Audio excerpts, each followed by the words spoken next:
Most men live their entire lives without ever learning the very lessons that would have set them free. They work, they eat, they age, they obey, they wear the mask, they follow the rules, they chase approval, they repeat the script, and they call it a life. But deep down, they know something is missing. They feel it in the quiet moments when the noise of the world dies down and the mirror gets too honest. It's the ache of knowing I should be further, I should be stronger, I was meant for more. That ache isn't weakness, it's your awakening. In this speech, it's the moment that ache becomes action. Now listen to me clearly. For the next few minutes, you are going to learn 7 life lessons most men never discover until it's too late. Lessons you won't find in textbooks. Lessons society won't teach you. Because if it did, if every man knew these truths, this world would look very different. You are going to learn why hard work alone is not the path to wealth. Why your friends and family may be the ones keeping you stuck. Why your environment shapes your destiny more than your effort ever could. Why your partner's voice is either making you a king or keeping you in chains. And how to finally stop living for approval and start living with power. This is not entertainment. This is transformation. You've lived long enough to feel regret. Now it's time to feel clarity. Because once you understand what I'm about to reveal to you, you'll never walk the same. You'll never speak the same. You'll never think the same. You'll stop repeating the behaviors that sabotage you. You'll stop explaining your dreams to people who fear them. You'll stop softening your fire to make others feel safe. You'll remember who you are, and even more, who you're supposed to become. But let me warn you now, these 7 life lessons will not flatter you. They will confront you. They will force you to look at the lies you were raised on. They will make you question the people you've trusted. They will ask you to choose between your past and your potential. And if you're not ready to grow, stop listening now. Because this is not a speech for the comfortable. This is a map for men who are done pretending, for men who are tired of circling, for men who feel that inner voice growing louder saying, I was meant for something more. Now hear me? Listen to this speech in full. Then listen to it again and again and let it become part of your blood. Let it rewrite the thoughts that have held you down. Let it saturate your mind until old beliefs begin to crack and collapse. Because the man who listens once will be inspired. But the man who listens daily will be transformed. These aren't just lessons, they are laws. And they will either liberate you or you will continue living at the mercy of what you were taught, told, and tamed to become. So decide right now. Do you want to age or do you want to rise? Do you want to be liked or do you want to be legendary? Because if you want truth, you found it. If you want freedom, this is the first key. Now sit up, breathe deep, and let the first lesson begin. Lesson 1, your environment is your fate. You may believe you are your own man, that your decisions are yours alone, that your thoughts are pure expressions of your will, your intellect, your reason. But I must confront you with a truth most men avoid until it's too late. You are not who you think you are. You are who you allow around you. That's the hidden law. Every word you speak, every belief you carry, every standard you live by, none of it is purely your own. It has been absorbed, downloaded, repeated, installed, often without question. And the place where that programming happens, the place that either sharpens you or sedates you, is your environment. When I say environment, I do not simply mean location. I do not mean geography. I mean something far more dangerous, far more invisible. Environment is the rhythm of the room you live in, the tone of the voices that speak around you, the expectations that hang in the air like perfume, the habits of the 5 people you spend the most time with, the language they use, the way they breathe about money, the way they speak about discipline, the way they speak about you. That is your environment. And that environment, if left unchallenged, will become your identity. You don't rise above your environment. You adapt to it. You mirror it. you become it. Let me explain what I call environmental hypnosis. Most men are not hypnotized by a watch swinging before their eyes. They are hypnotized by mediocrities. They are hypnotized by mediocrity, by permission, by what's normal, by the casual tone of small talk that diminishes greatness in the name of politeness. You see, your subconscious mind does not care whether a voice speaks truth or weakness. It only obeys what it hears most often. It records repetition, not accuracy. If the voices around you constantly repeat, be realistic. Don't overdo it, not everyone gets to win. It's okay to just be comfortable. Then your subconscious, without drama, without warning, begins to obey. The tragedy is not that these words are spoken. The tragedy is that you begin to speak them too. And once you repeat them, you begin to believe them. The subconscious never questions the voices it hears the most. Now hear this. Andrew Carnegie did not become the richest man in the world by accident. He was born into poverty. He was not handed wealth. He was not raised by titans. He did not receive his identity from a pedigree or a bloodline. But what Carnegie did do, with more precision and discipline than any man I've studied, was this. He chose his environment. He did not tolerate small minds in his circle. He did not allow himself to remain in rooms that echoed fear or scarcity. He surrounded himself with visionaries, with doers, with builders, men like Charles Schwab, who demanded action, men like Rockefeller, who thought in decades, men like Edison, who saw light when others only saw candles. Carnegie's true genius wasn't just steel, it was selection. Every day he edited his environment, ruthlessly, deliberately, strategically. He protected his thoughts by protecting his proximity. He once said, "Put all your eggs in one basket and then watch that basket." That quote is about focus, but it is also about environment. Because you cannot focus in an environment that fractures you. You cannot grow in a room where your vision is mocked. You cannot rise in a space that rewards your past and fears your potential. Let me ask you this now, slowly, honestly, brutally. Who are your 5 voices? Not who do you love, not who you feel loyal to, but who are the 5 dominant voices in your life?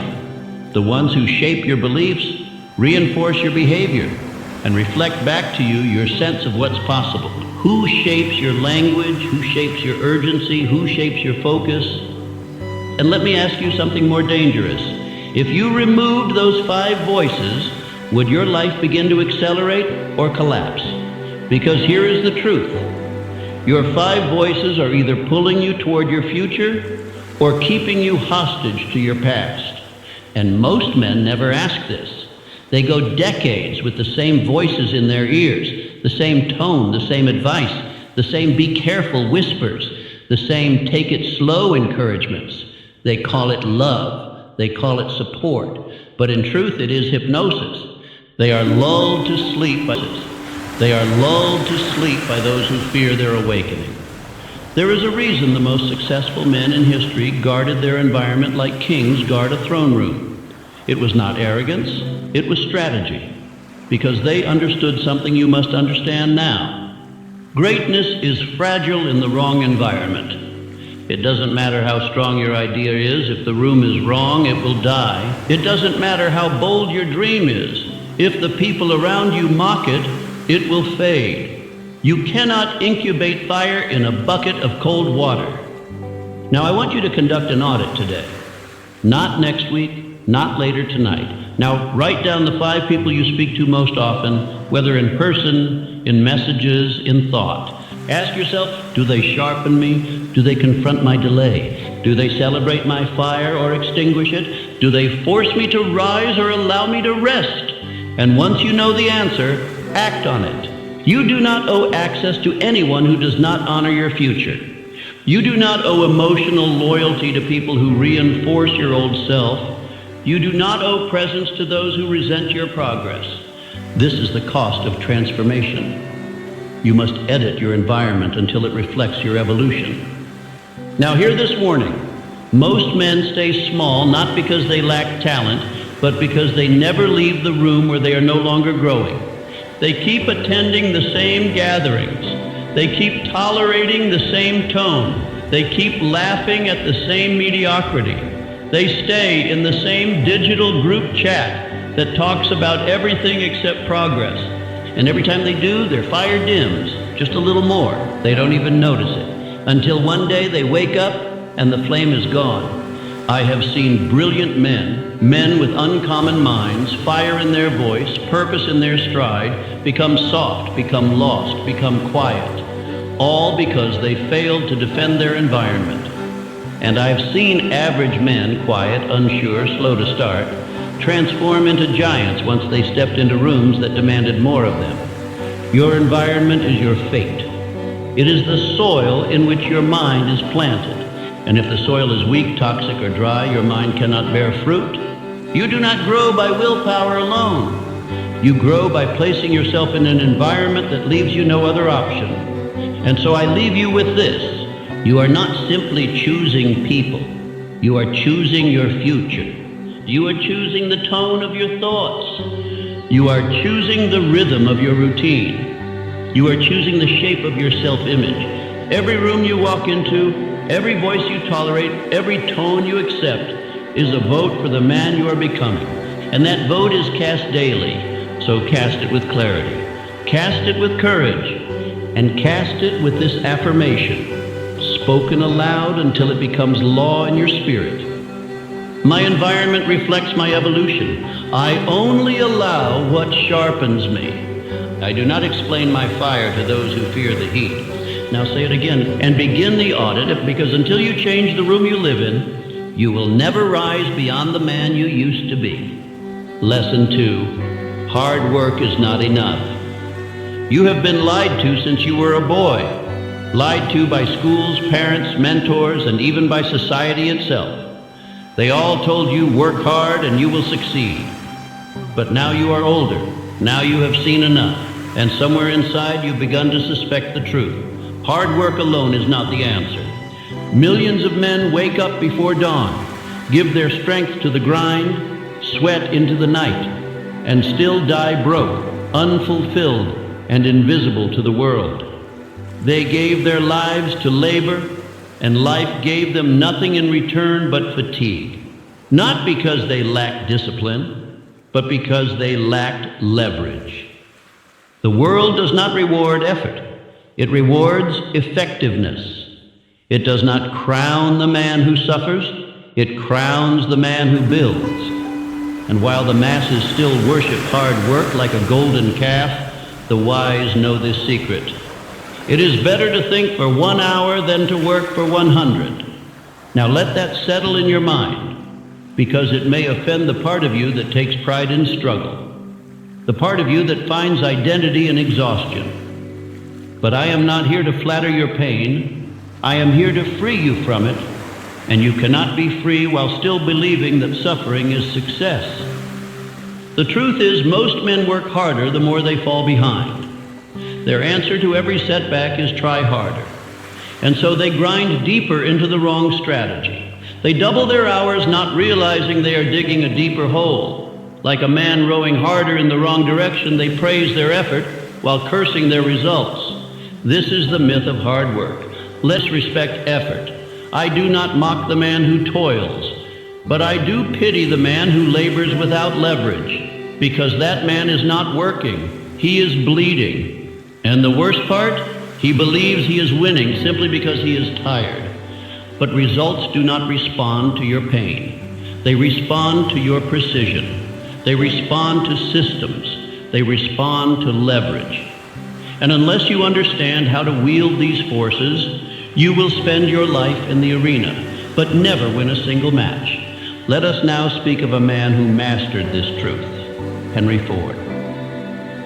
Ford did not invent the automobile. That credit belongs to men like Carl Benz and others. But Ford did something far more powerful. He changed the rules of the game. He invented the assembly line. While other companies tried to build faster by hiring more workers, Ford changed the method. He did not add more force, he added more leverage. By breaking down the process of manufacturing into repeatable steps, he turned a slow, expensive craft into a mass production miracle. In doing so, he didn't just build cars, he built an empire. And he did it not by working longer hours, but by rethinking the process. That is the mark of true genius, not labor, leverage. Ford understood what most men never grasp. Your results are not tied to how hard you work. They are tied to how wisely you build. And wisdom requires distance, strategy, reflection. The very things that exhausted men avoid. You see, most men wear exhaustion like a badge. They confuse busyness with progress. They brag about being overworked, mistaking motion for meaning. But let me ask you, what is the point of breaking your back if nothing ever breaks through? The trap is this: pride in suffering without results. The man who refuses help because he can do it all himself. The man who scoffs at automation. The man who sees systems as weakness and sweat as virtue. He's been taught that real men grind. But I tell you now, real men build. And the builders of the world, the Carnegies, the Edisons, the Rockefellers, did not ascend by being the hardest workers in the room. They ascended by being the most effective. They surrounded themselves with talent. They created frameworks. They bought back their time. They mastered the art of leverage. So what is leverage? It is the ability to multiply your results without multiplying your effort. It is the force that allows a small input to create a massive output. And it rests on three pillars: people, systems, and time.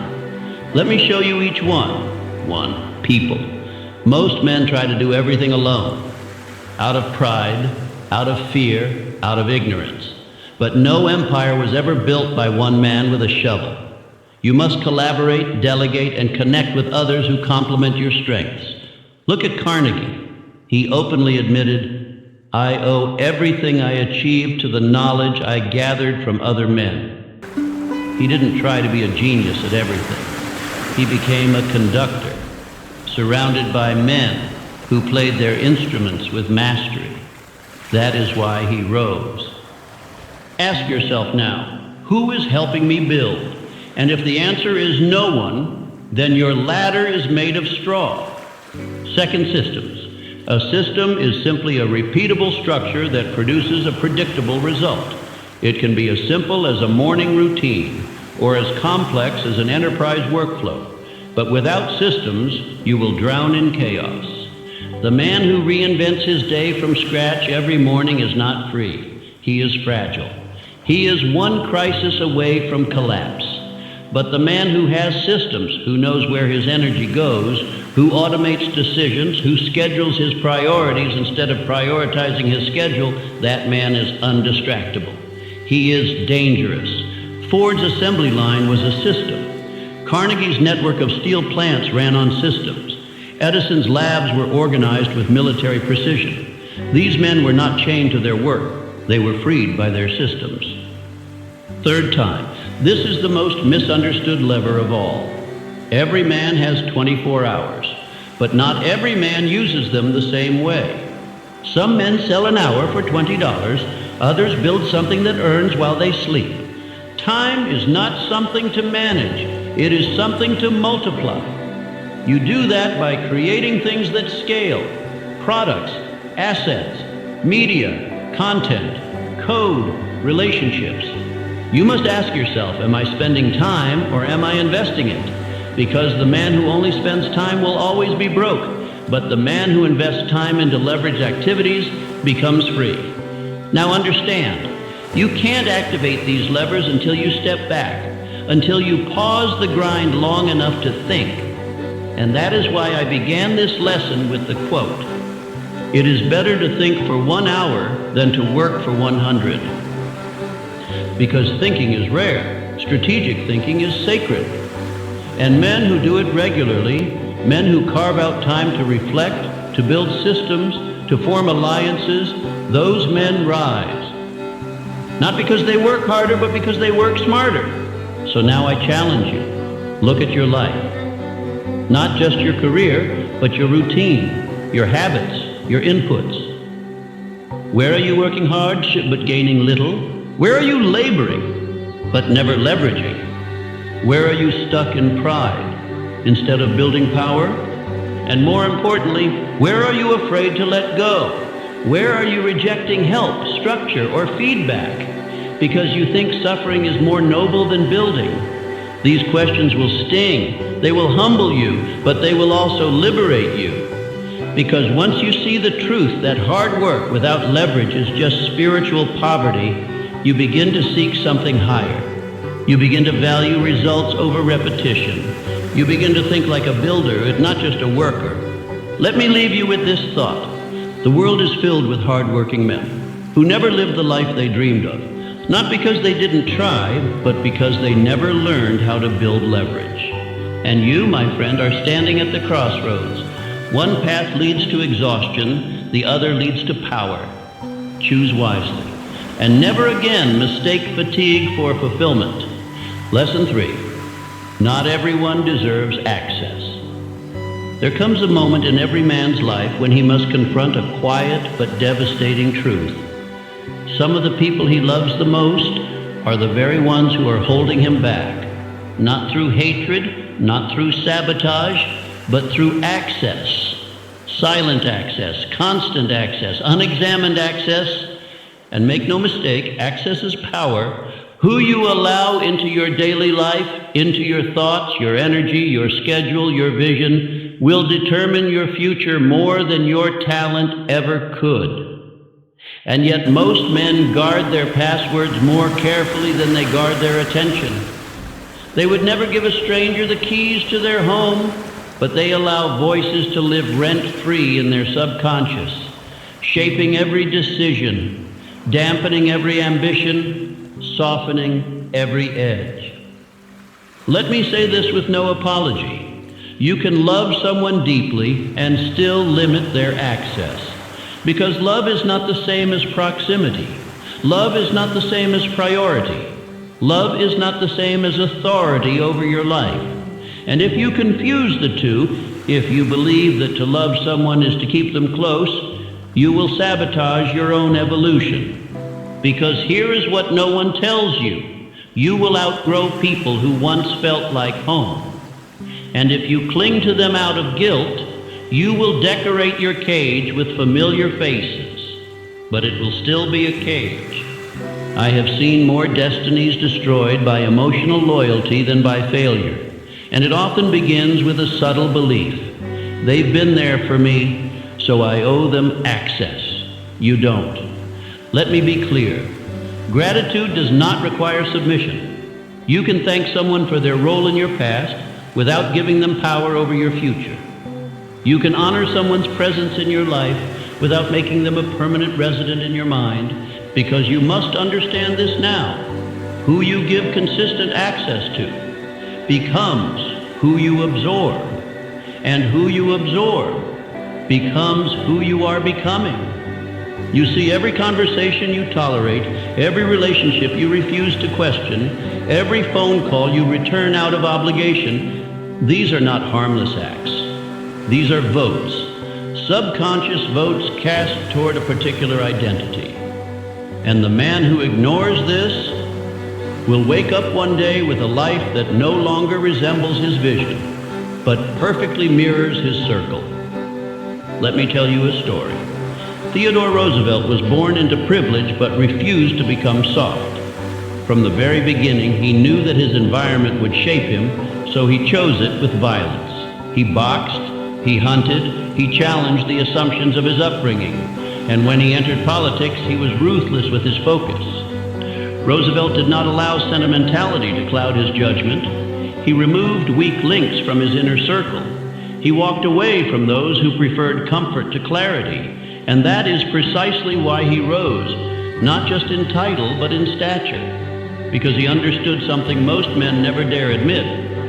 Familiarity is the enemy of greatness when left unchallenged. And the closer someone is to you, the more dangerous they become if their values no longer align.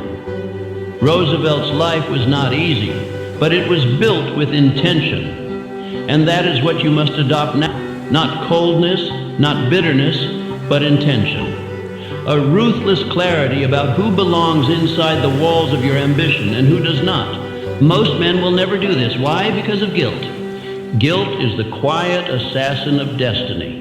It disguises itself as love. It whispers, you can't leave them behind. It pleads, they were there for you. And so the man delays. He explains, he apologizes, he walks at half speed so his companions don't fall too far behind.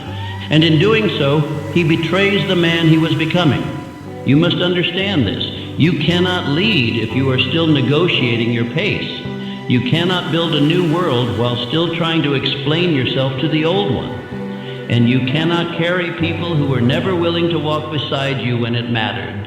Loyalty is a noble trait until it becomes self-betrayal. There is no virtue in shrinking for someone else's comfort. There is no honor in staying stuck so others don't feel left behind. That is not kindness. That is cowardice dressed as compassion.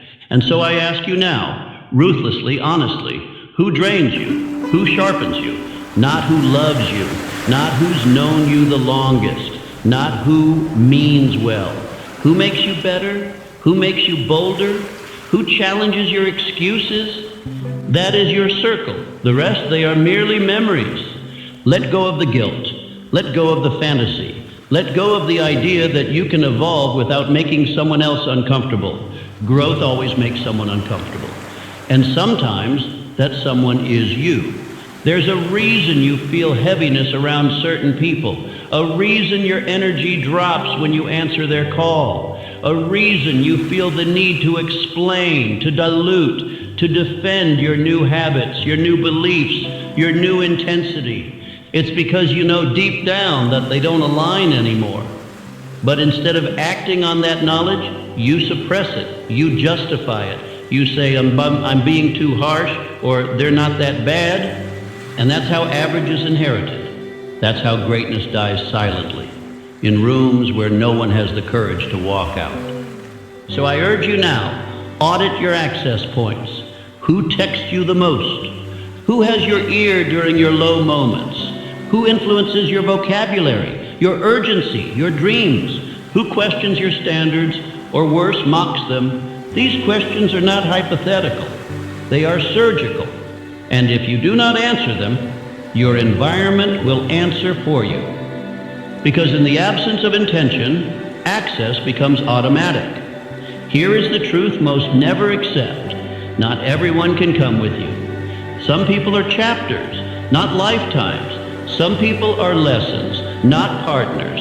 Some people were meant to introduce you to your potential, but not walk with you into it. And if you confuse temporary roles with permanent ones, you will carry dead weight into the future. And dead weight doesn't just slow you down, it reshapes your identity. You are not responsible for everyone's comfort. You are responsible for your calling. And if someone is not aligned with that calling, you limit their access. You do not hate them. You do not shame them. You simply remove them from the center of influence in your life, because if you do not protect your mind, someone else will infect it. Now say this aloud. I do not owe everyone access just because I once gave it. Say it again. I do not owe everyone access just because I once gave it. Because that sentence, spoken with conviction, is a doorway to your future. The man who guards his energy becomes magnetic. The man who elevates his standards becomes rare. And the man who chooses power over guilt becomes legendary. So choose wisely, because access is everything. Lesson 4, your mind must be reprogrammed daily. The most important battlefield in your life is not the world. It is not the marketplace. It is not even your environment. The greatest war a man must fight is the one taking place inside his own mind. And here's the truth most men never grasp. Your mind is not naturally programmed for greatness. It is programmed for survival. It is wired to conserve energy, to avoid pain, to seek what is familiar, to stay where it is safe. And unless you actively, daily, relentlessly reprogram it, you will default back to patterns you never consciously chose. This is why change is so hard, not because you don't want it, but because your subconscious is still loyal to the old you. Understand this. Your thoughts become beliefs. Your beliefs become your identity, and your identity becomes your decisions. What you think, you begin to believe. What you begin to act upon.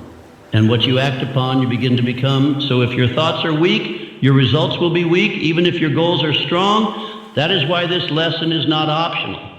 This is not a motivational idea. This is not self-help. This is mental architecture. If you do not take control of your mind, someone else already has. Let me tell you what most men don't realize. Every day, your subconscious is being programmed. Whether you intend it or not, whether you agree with it or not, the music you hear, the conversations you tolerate, the books or lack of books you read, the tones, the language, the silence, the inputs, they all become the code.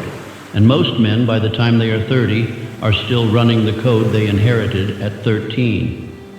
Their father's doubts, their teacher's tone, their neighborhood's limitations, their culture's fears, their circle's sarcasm, all of it embedded, not by truth, but by repetition. This is why repetition is more powerful than reality. Your subconscious does not ask, is this true? It asks only, have I heard this enough times to make it real? And that, my friend, is where your power lies. Because if your subconscious can be programmed by accident, then it can be reprogrammed by design. Enter one of the most powerful tools ever revealed to man, autosuggestion, a concept so deceptively simple that most overlook it, and in doing so, overlook their destiny. Autosuggestion is the daily conscious repetition of what you choose to become. It is not wishful thinking. It is not empty positive talk. It is the act of installing a new identity through repeated intentional affirmation. When you say, I am disciplined, your subconscious does not ask if you've earned the right to say it. It simply listens. And when it hears that message over and over and over again, spoken aloud, visualized with emotion, backed by physical movement, it begins to believe. And once it believes, it starts to act. Your habits shift, your decisions shift, your posture shifts, because the man who repeats his power becomes it. Let me now give you what I call the daily programming protocol. This is not a theory. It is a practice. It is how you keep the old identity out and the new one installed daily. Step 1, create your identity statement. Write down clearly and vividly the man you are becoming. Use I am language. I am focused. I am wealthy. I am disciplined. I am a leader of men. It must be definite. It must be emotional. It must feel like fire in your mouth when you say it. Step 2, repeat it aloud every morning. Stand tall, shoulders back, chest forward. Say your identity aloud, not once, not timidly, repeatedly with power. Your body must be involved. Your voice must carry conviction. This is not for others to hear. It is for you to hear, because you are the one who must be reprogrammed. Step 3, visualize while you speak. As you declare your new identity, see it. See the room. See the bank account. See the way you walk. The people around you, the deals, the respect, the habits. Let the picture come to life, not as fantasy, but as preview. Step 4, control your environment. Repetition cannot be limited to your mouth.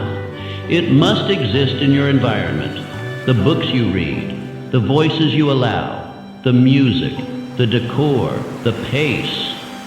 If your physical space still echoes the man you used to be, you are programming yourself for confusion. Change your environment until it mirrors your new identity. Step 5, program at night. The subconscious is most impressionable in the moments before sleep. Speak your affirmations again. Visualize again. Let your mind drift off while meditating on your new reality, because your final thoughts at night are often the first instructions your brain follows in the morning. This protocol, done daily, will do more to shape your life than any job, any mentor, or any strategy, because it builds the foundation upon which all those things sit, your mindset. And make no mistake, this is not a one-time task. This is not a 30-day challenge. This is a lifetime process, because just as a warrior sharpens his sword before battle, you must sharpen your mind before life, every single day. The tragedy is that most men stop programming their mind at 18 and wonder why their life stops expanding at 28. But you must never stop, because life will never stop testing the man you are becoming. There will be days when doubt screams louder than your affirmations, when the world mocks your repetition, when your friends call it weird. He doesn't understand. When you want to quit, that is when you double down. That is when you say, I will not live by the beliefs of others. I will live by the identity I choose. Say it again. Say it until your voice shakes the cage your old self built. Say it until your subconscious no longer listens to your past, but obeys your future. Let me speak to you plainly. You will never rise higher than the identity you repeat. No strategy will save you if your subconscious still believes you are weak. No opportunity will last if your subconscious still sees you as undeserving. No relationship will thrive if your subconscious still repeats abandonment, rejection, and fear. But change the repetition, and you change the trajectory. This is the hidden power behind every great man. Not just action, but mental installation. You think Henry Ford rose simply because of mechanics?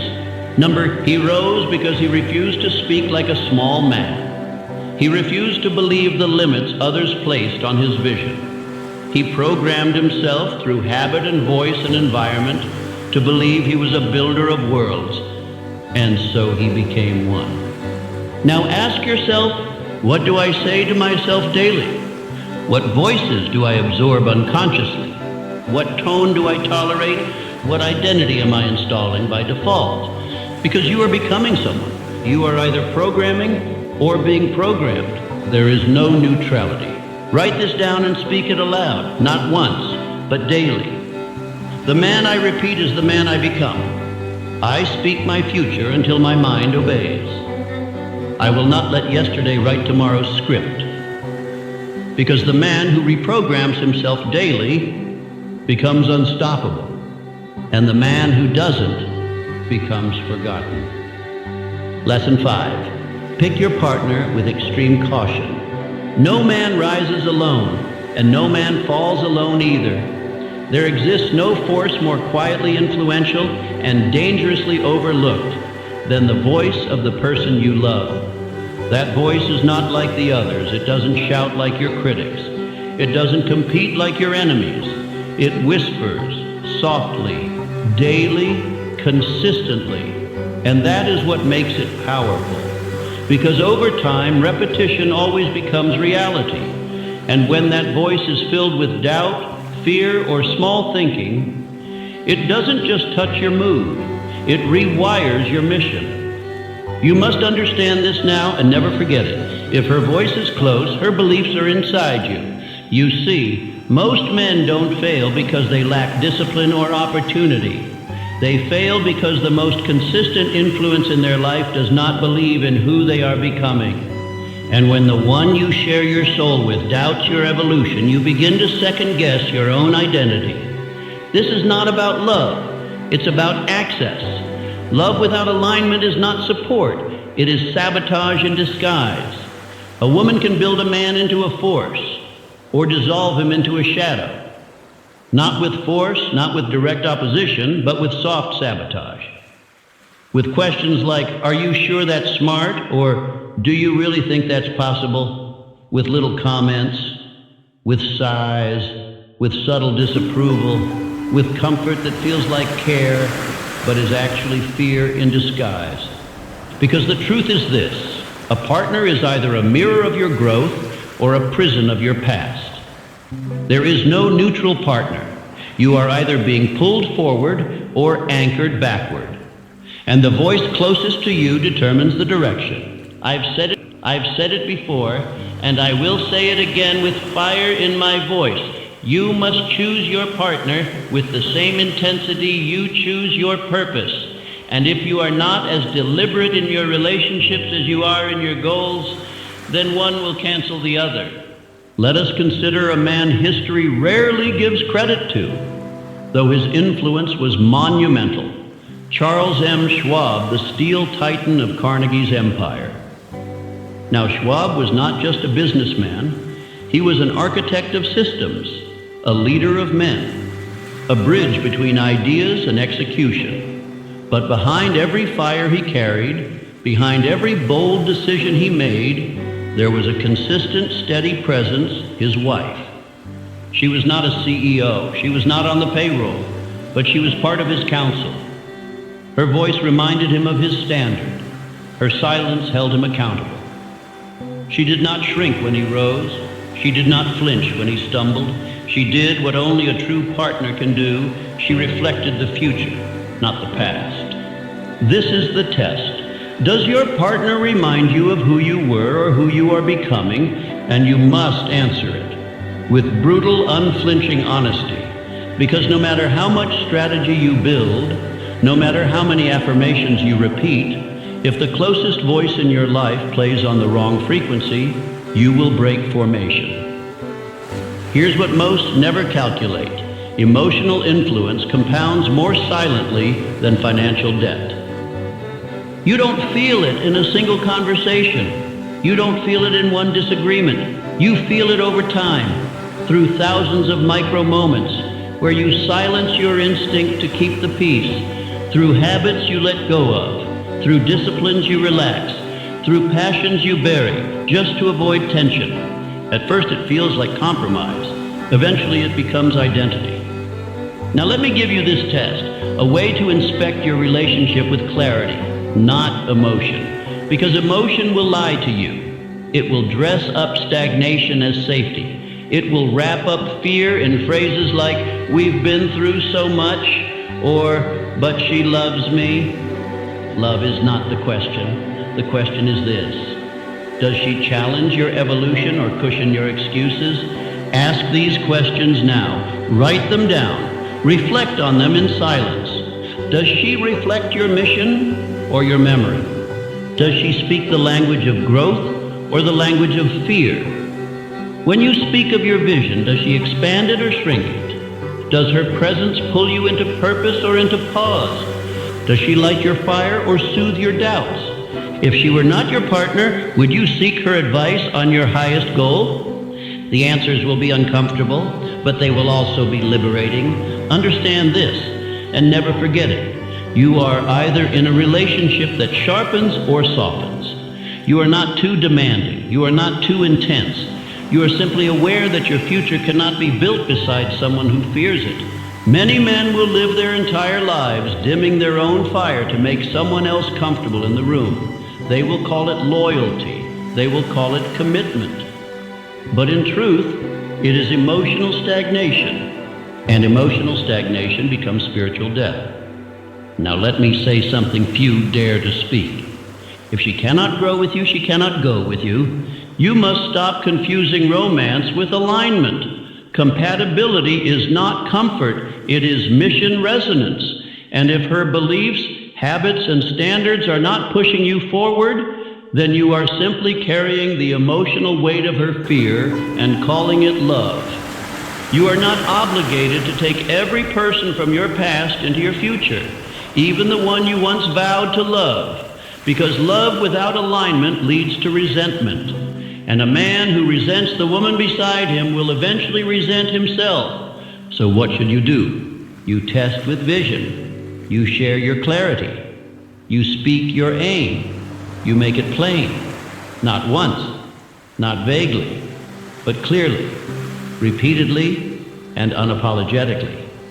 And then you observe. Does she adapt or avoid? Does she raise her standard or retreat into familiarity?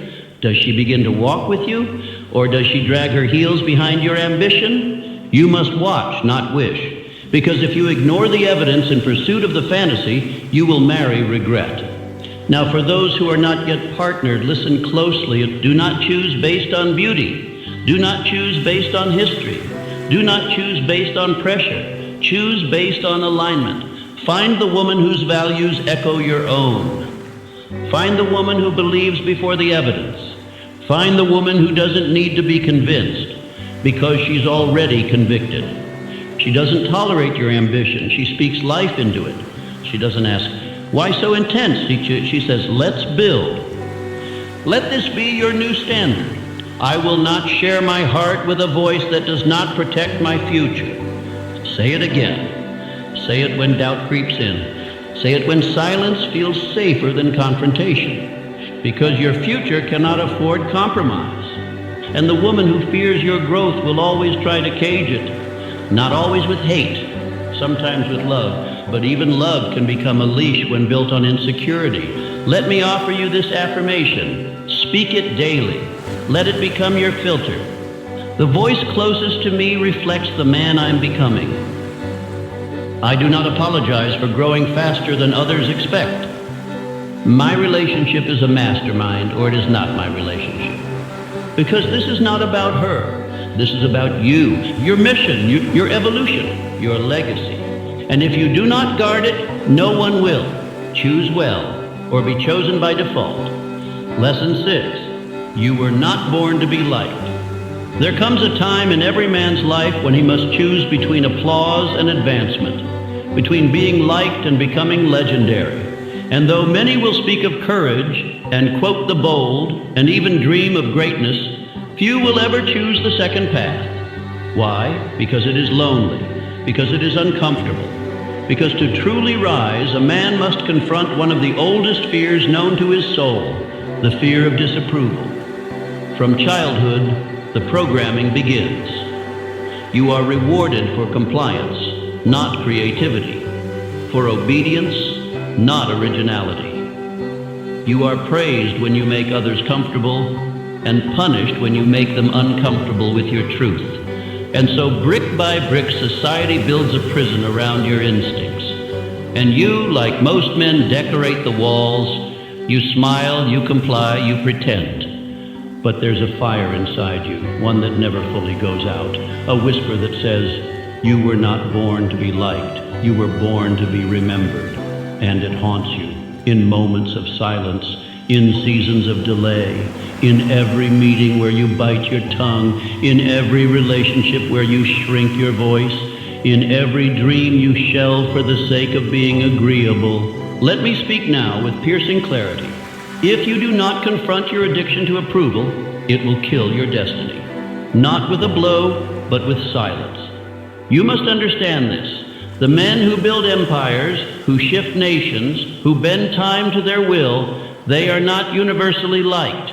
In fact, they are often mocked, misquoted, misunderstood. But they do not apologize. They do not seek applause. They seek alignment. Let us return now to Theodore Roosevelt, a man born into wealth and status, expected to play by the rules of civility, expected to conform. But Roosevelt did not bend to expectation. He confronted it. He did not care to be liked by his class. He chose instead to be feared by weakness and respected by men of will. His speeches were too bold, his policies too aggressive, his beliefs too raw for the elite circles of his time. And yet, he shaped a nation. Roosevelt once said, "It is not the critic who counts." And he lived by that. He did not shape his life to fit the preferences of others. He made decisions, took ground, moved forward. He chose purpose over praise. Can you say the same? Or are you still seeking to avoid offense? Still walking on eggshells in rooms you've outgrown? Still over-explaining your goals to people who secretly resent your ambition? Still making sure your light shines just bright enough to feel warm, but never enough to make others squint? If so, then you are choosing likability over legacy. and no man can serve both. Let me now give you a truth that will either offend you or set you free. If you are not being misunderstood, you are not growing. If you are not being judged, you are not leading. If you are not being talked about, being effective. But in the pursuit of popularity, they water down their truth. They shrink their edge. They trade their fire for friendliness, and they wonder why their life feels hollow. Understand this. You do not need more applause. You need more alignment. And alignment often offends. It offends the lazy when you become disciplined. It offends the insecure when you speak boldly. It offends the average when you pursue excellence without apology. But here's the reward. When you stop seeking approval, you start commanding respect. Not from everyone, but from the right ones. You must ask yourself now, why do I still care? Why do you still fear being called too much? Why do you flinch at unsubtle comments? Why do you water down your passion in meetings? Why do you stay silent when your truth is trembling to be spoken? Because somewhere deep inside, you still believe that being liked means being safe. But I'll tell you now, it is not safety, it is slavery. Approval is the golden cage, polished, admired, but a cage nonetheless, and the man who remains in it will die having pleased everyone, except himself. So how do you break this? You begin by offending gently. You start by saying no more than yes. You speak your goals without rounding off the edges. You let people squirm in your certainty.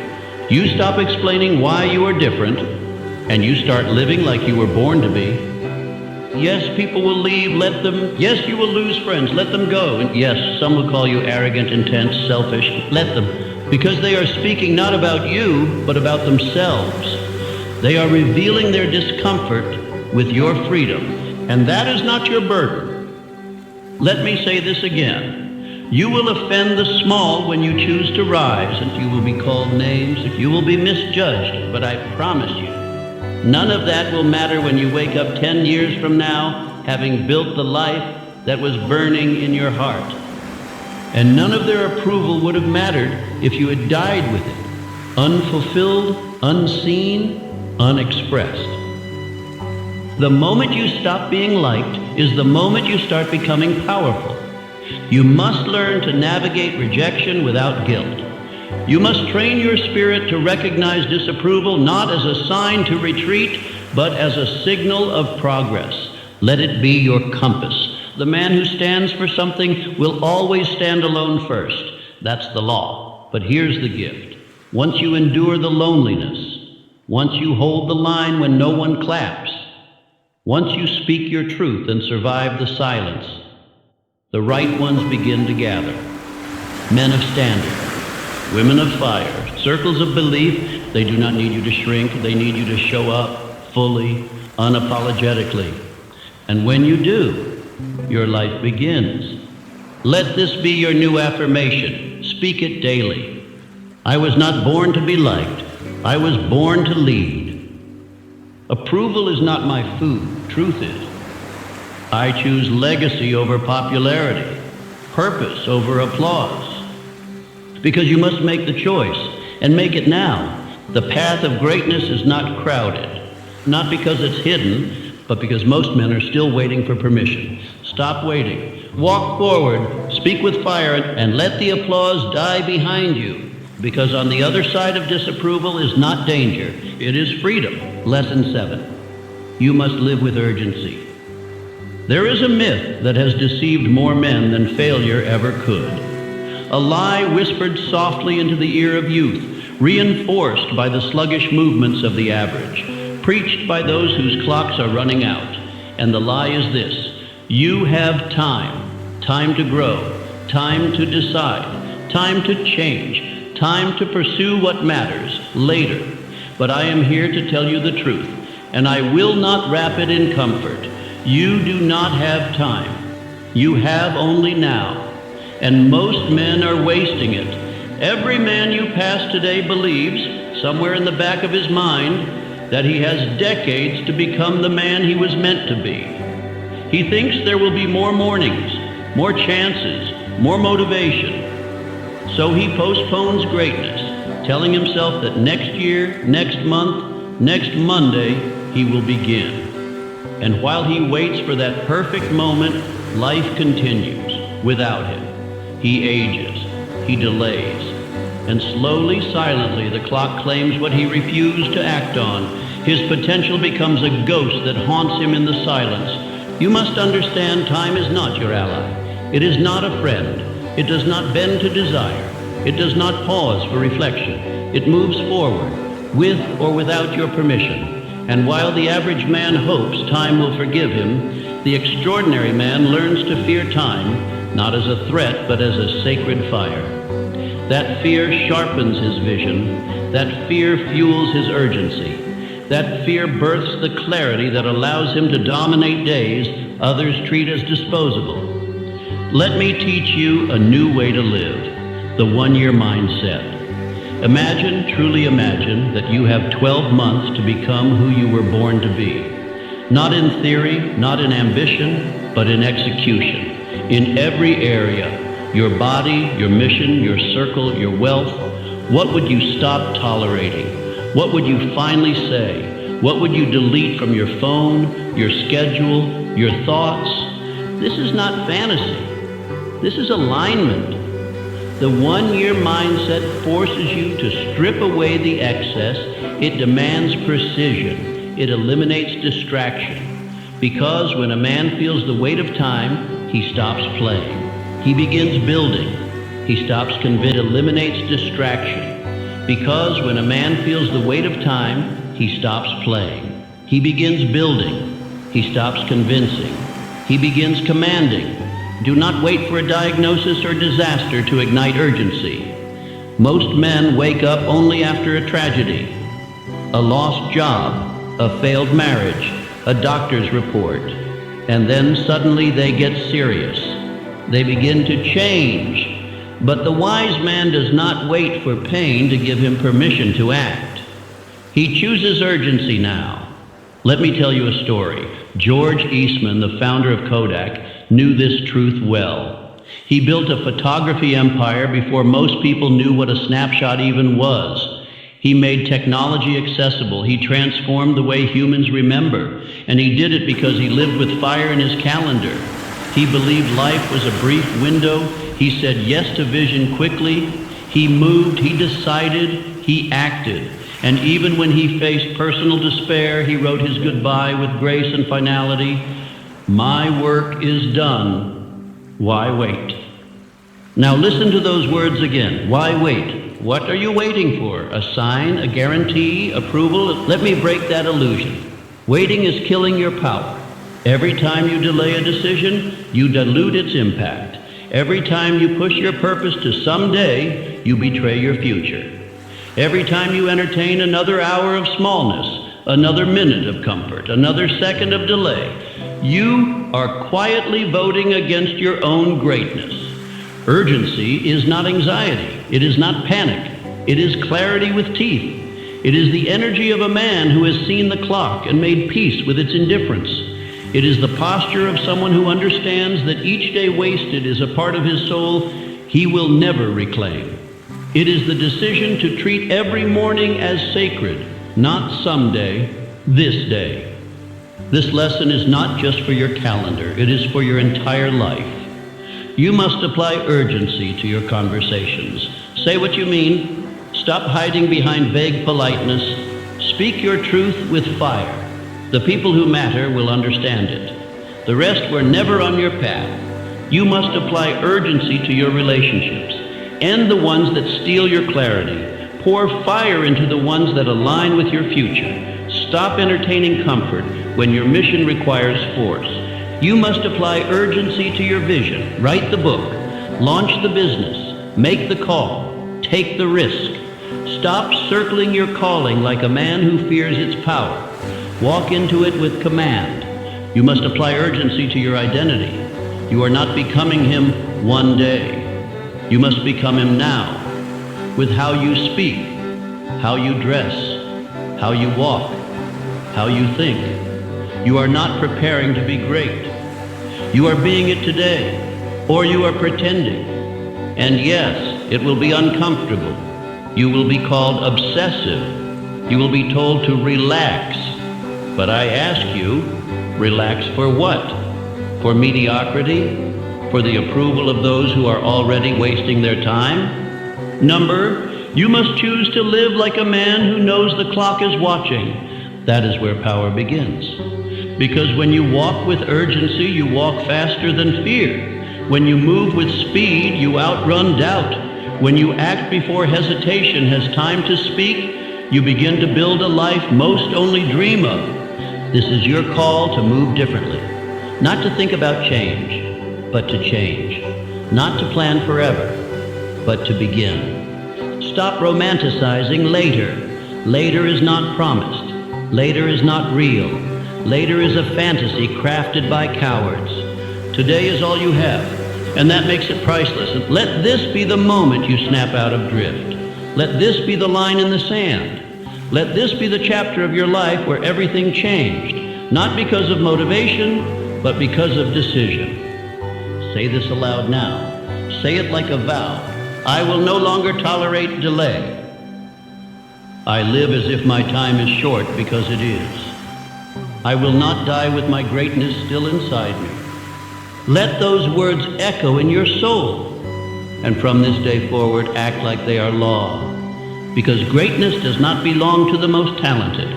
It belongs to the most urgent, and now it belongs to you. You have now heard what most men never hear in their entire lives, not because these truths are hidden, but because they are uncomfortable. They confront, they disrupt, they do not flatter, they demand. And that is precisely why most men never change. They collect quotes, they bookmark ideas, they nod along to greatness, and then return to their old lives like sheep to a familiar field. But not you, not now, not after this. Because once you have heard the truth, you are responsible for it. You cannot unknow what has now been burned into your mind. These 7 life lessons are not for entertainment. They are a blueprint for a life that commands respect. From the world, a blueprint for a life that commands respect. From the world and from the man in the mirror. You know now that your environment is your fate, that the people, sounds, habits, and tones you allow into your life are silently shaping your identity every day. You cannot tolerate weak voices and expect a strong mind. You cannot walk with the lazy and hope for fire. You must build a new room, one that echoes your future, not your past. You've learned that hard work alone is not enough. The world is filled with men who sweat endlessly and still die forgotten, because the game is not won by labor. It is won by leverage, by systems, by relationships, by clarity. Henry Ford did not invent the car, he invented the assembly line. That is what you must do. Organize your effort. Stop working harder and start working smarter, or stay exhausted and unseen. You understand now that not everyone deserves access. Love does not mean unlimited entry. Loyalty does not mean spiritual suicide. You must reserve your presence for those who match your direction, not just your memories. The people who once walked with you may not be qualified to walk with the man you're becoming. Let them go. Release with peace, but release completely. You have heard that the true battle is not out there. It is in your own mind. Your subconscious is your construction site. And every word you repeat is a brick. Every thought is a nail.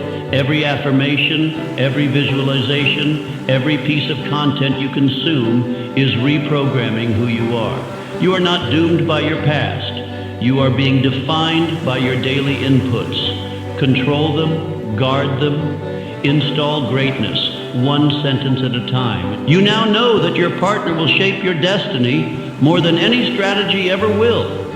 A woman's voice becomes your inner voice. Her fears or her fire, her doubt or her belief, her softness or her strength. Choose the one who sees who you are becoming. The one who holds up your standard like a mirror and says, "You are not done yet." If she builds you, protect her. If she breaks you, walk away. You understand that you were not born to be liked. Approval is the drug of the dying.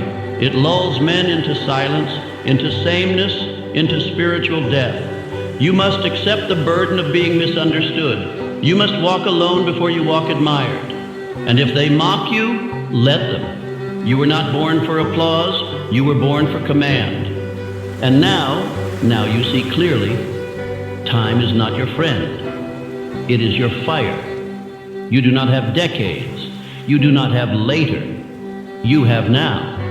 And every second spent hesitating is a betrayal of your calling. Every day you delay is a day you sell your legacy for comfort. No more. From this moment on, you live like you have 1 year. You act like your time is short, because it is. So now I ask you to declare these affirmations aloud, not as hope, but as command. This is the new voice you will speak to yourself with daily. My environment echoes my future, not my past. I work with strategy, not just sweat. I limit access to protect my energy. I program power into my mind daily. I choose alignment over attraction. I release the need to be liked. I move with urgency because I know the clock is not loyal. Say them again, not just now, but tomorrow, and the next day, and the day after that. Because the man who listens once will be inspired, but the man who listens daily will be transformed. Listen again. Listen when you wake. Listen before you sleep.